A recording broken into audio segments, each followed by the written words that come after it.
Nama Taki Malik kembali menjadi sorotan setelah muncul pengakuan dari Randi Permana, fotografer sekaligus pelayan jemaah umroh yang menetap di Arab Saudi. Randi menyebut Taki Malik sempat menjadi perhatian aparat keamanan setempat terkait aktivitas sosial yang dinilai tidak sesuai aturan. Peristiwa itu disebut bermula dari program sedekah makanan yang dibagikan di kawasan Masjid Kuba, bukan di area yang diperbolehkan. Unggahan kegiatan tersebut di media sosial terdeteksi otoritas, memicu pencarian karena pembagian dilakukan di lokasi kurang tepat hingga menimbulkan sisa makanan berserakan. Randi juga mengungkap Taki Malik sempat berpindah tempat tinggal untuk menghindari pemeriksaan, mengingat ketatnya regulasi dokumentasi kegiatan sosial di Arab Saudi.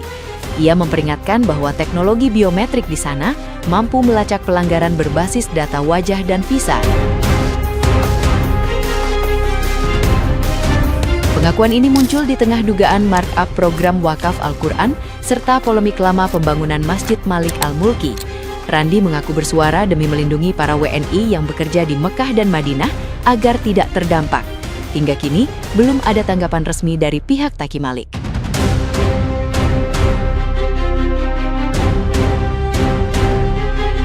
Nah, gimana nih menurut netizen yang terhormat? Silahkan berkomentar ya.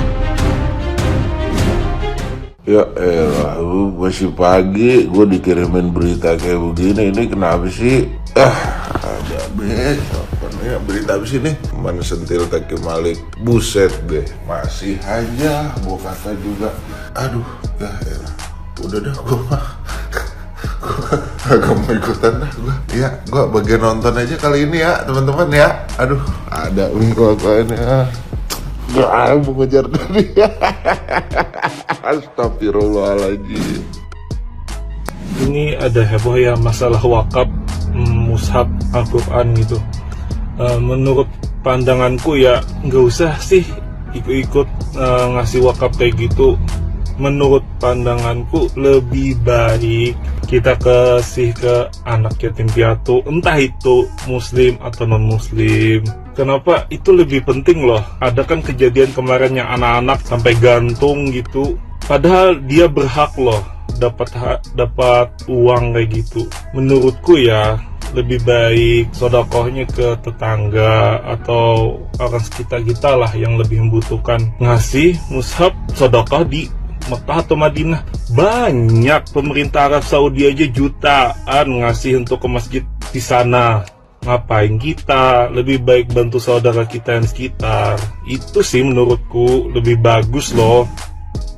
Sebenarnya kalau kita mau jujur, hampir semua travel haji dan umroh melakukan apa yang dilakukan oleh Taki Malik ini. Cuman bedanya, mungkin travel haji umroh itu nggak langsung masang harga seperti yang dilakukan oleh Taki Malik, dan juga mungkin harganya sedikit lebih murah dibandingkan program wakaf Quran Taki Malik ini. 330.000 per Quran.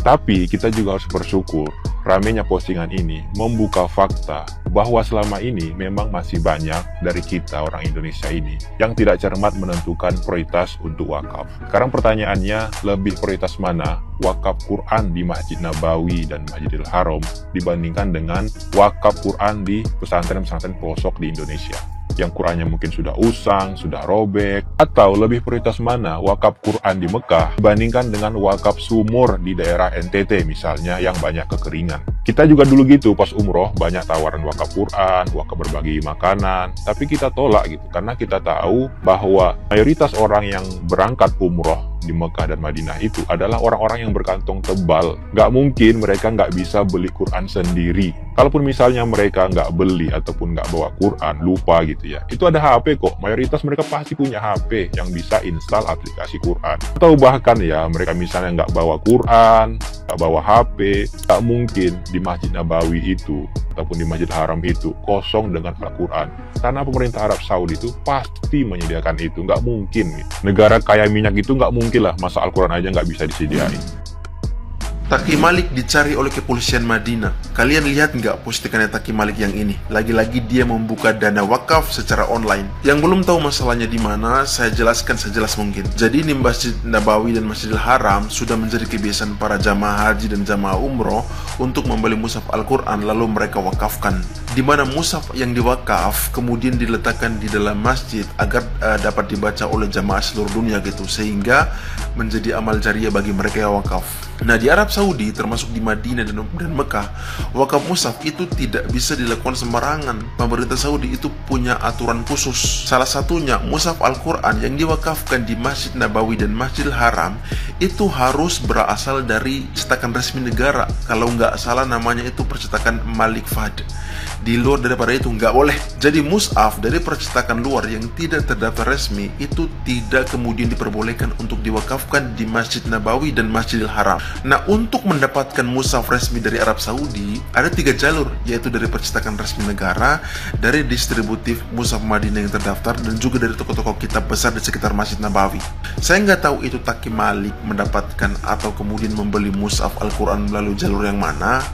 Kemungkinan besar dari percetakan resmi negara kali ya, karena kan berdasarkan keterangan dari keseringan yang dilakukan oleh teman-temannya. Nah, harga mushaf di Madinah itu bervariasi tergantung ukuran, jenis kertas, kualitas cetakan, termasuk cover dan finishing. Jadi secara umum harga per satu mushaf Al-Quran itu sekitar 150.000. Itu mushaf standar. Kalau mushaf harga 330.000 itu mushaf kualitas premium, tapi itu pun jarang sekali. Anggaplah Taqi Malik membeli mushaf Al-Quran dari lembaga percetakan atau dari toko-toko besar di sekitar. Nah, mushaf di Arab Saudi bisa didapatkan dengan harga sekitar 150.000. Nah, di penggalangan dana yang di story-nya tadi, dia menetapkan harga sekitar 330.000. Yang jadi pertanyaannya, apakah sejak awal jamaah sudah diinformasikan atau apakah jamaah sudah tahu bahwa mushaf yang akan dibeli adalah mushaf seharga 330.000, yang mana secara faktanya sebenarnya bisa beli mushaf seharga 150.000.